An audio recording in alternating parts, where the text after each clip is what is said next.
நானும் தம்பி விஜயும் சேர்ற மாதிரி இருக்குதுன்னு அந்த கழுதையை சொல்லாங்கல்ல, முன்னாடி போனா கடிக்குது, பின்னாடி வந்தா உதைக்குது. இப்படி கூட்டத்தில் இருக்கும்போது எங்கள் தலைவன் பிரபாகரன் சொன்னது போல நான் சொன்னேன்னா இவங்க என் பக்கத்தில் இருப்பாங்களா, ஓடி போவாங்களா? உங்களுக்கு என்ன, என் வாக்கு குறைஞ்சு நான் தோற்று போகணும் அப்படியா? பின்ன என்ன சரி, தேர்தலில் வாக்கு என்னும்போது என் வாக்கு குறையாம இருந்துச்சுன்னா நீங்க என்கிட்ட வந்து நேரில் உனக்கு பிரச்சனை என்ன பிரச்சனை வந்து அது என்ன குறையும் இல்ல, என்ன குடுகுடுப்புக்காரனா நீ ஜோசியக்காரனா? என்னைக்கு என் வாக்கு உயரும்னு எவன் சொல்லியிருக்கான் அந்த நாட்டுல? இருங்க, ஒரு விவாதத்துல ஒரு ஆய்வறிஞன் ஒரு ஊடகம் சீமான் 1.1 4.5 லட்சம் வாக்கு வாங்கும்போது அவர் 36 லட்சம் வாக்கு வருவார்னு யாராவது சொன்னீங்களா? 17 லட்சம் இருக்கும்போது 30 வரும்னு சொன்னீங்களா? அப்புறம் என்ன காம்படிஷன்? எனக்கு உலகத்திலே எவன் காம்படிஷன் கிடையாது, எனக்கு கிடையாது. என் தத்துவத்துக்கு போட்டியா இன்னும் ஒரு தலைவன் பிறந்துதான் வரணும். மலையை வெட்டாத அது பூமி தாயின் மார்புன்னு சொல்ற ஒரு தலைவன். ஆத்து மணல் அல்லாத அது மனித உடலுக்கு தோல் போல, ஆற்றுக்கு மணல் அது அல்லாத ஆறு செத்து போயிரும் பேசுற இந்தியாவில ஒரு தலைமையே. அப்புறம் என் தத்துவத்துக்கு இதுக்கு தானே எனக்கு ஓட்டு போடுவான். இப்ப நான் இவ்வளவு நேரம் பேசுறேன், பூச்சி வண்டுகள்லாம் தண்ணிக்கு எங்க போகும்னு, அதை இந்த நாட்டுல எந்த தலைமையாவது பேசுதா? அப்புறம் அதை பிரிச்சு போடுவாரு அப்படின்னு. நாங்க என்ன அண்ணன் தம்பி பங்காளி சண்டையில அது சொத்தை பிரிக்கிற மாதிரி பிரிச்சுக்கிறீங்க? எனக்கு நீ ஓட்டு போடலைன்னா போடாம போட விருப்பம் இல்லைன்னா போ. அது வந்து உங்க வாக்கு, அது அப்படின்னு. காற்றடிக்கும் திசையில எல்லாம் பறந்து போற பதர்கள் அல்ல எனக்கு வாக்கு செலுத்துகிறவர்கள்.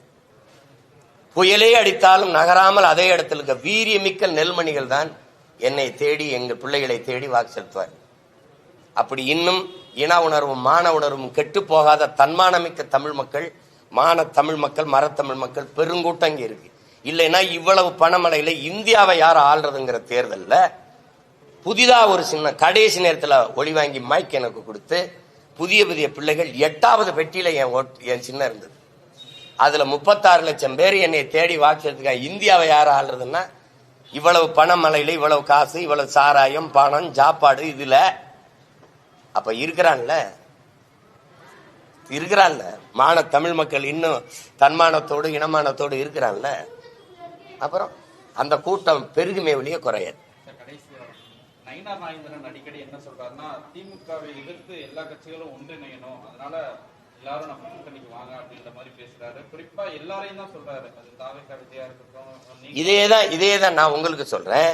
இதேதான் திமுகவை எதிர்க்க பாரதிய ஜனதா கட்சியினுடைய மாநில தலைவர் மதிப்புமிக்க எங்க மாமா நயினார் நாகேந்திரன் சொல்றாங்க அந்த கருத்தை. அதேதான் திமுகவின் தலைமை சொல்லுது. பாரதிய ஜனதாவை எதிர்க்கணும், அது பாசிச கட்சி, ஆட்சி செய்கிற ஒரு கட்சி, அது மதவாத கட்சி, அதை வீழ்த்துறதுக்கு நாம எல்லாம் ஒண்ணு சேரணுங்கிறாங்க. இப்ப நான் எந்த பக்கம் சேரலாம்ன்றீங்க? புரியுதா? ஒன்னா நின்னு திமுக வீழ்த்துவோங்கிறாங்க. நான் என்ன முடிவு ஒன்னா நின்னு வீழ்த்துறேங்கிறேன். எப்படி புரிஞ்சிருச்சுன்னு நினைக்கிறேன். அவ்வளவுதான். நல்லதே செய்யணும்னு நினைக்கிற சீமான் அண்ணன் ஏன் கூட்டணியில் அமைச்சு அதிகாரத்துக்கு வந்து நல்லது செய்யக்கூடாது? நீங்க கொள்கை நல்லது செய்யணுங்கிற கொள்கை இருக்கிற கட்சி சொல்லுங்க, போய் சேர்ந்துக்கிறேன். நான் தான் முடிவு, நீங்க தானே கேள்வி கேட்கிறீங்க. இந்த கட்சி நல்ல கொள்கையை வச்சிருக்கு போங்க இப்படி சொல்லுங்க. நல்லது செய்யணும் அப்படின்னு. நல்லது செய்யணுங்கிற கட்சி சாராயம் கட்சி வைக்குமா? கேட்கறதுக்கு பதில் இருக்கா? நல்லது செய்யுங்கிற கட்சி மலையை குவாரி ஆக்குமா? கிரஷர் போடுமா? கிரஷர் கல் குவாரி வைக்குமா? ஏங்க, மரத்தை வெட்டிட்டீங்கன்னா நான் நட்டு வச்சுட்டு செத்து போகலாம், தண்ணியை உறிஞ்சி வச்சுன்னா தேக்கி வச்சுட்டு செத்து போகலாம். மலைய மணல நீங்க என்ன பண்ணுவீங்க?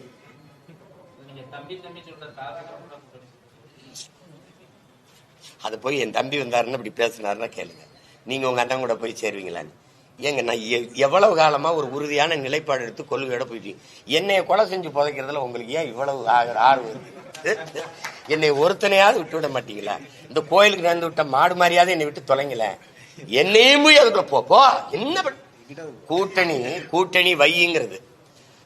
நானும் தம்பி விஜயும் சேர்ற மாதிரி இருக்குதுன்னு தனியா நிக்கிறதா உங்க பலம். நீங்க எதுக்கு இப்ப கூட்டணிக்கு போறிய? என்னதாப்பா உங்க பிரச்சனை?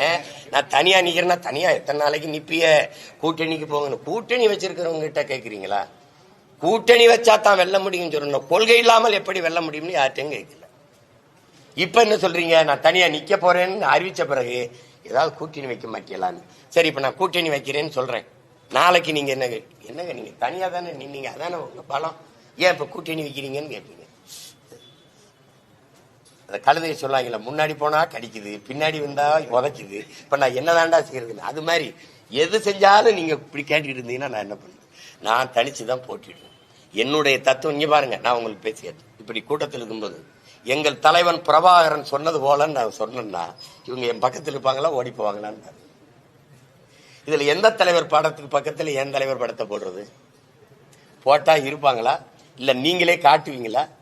அப்ப சிக்கல் புரியுதா?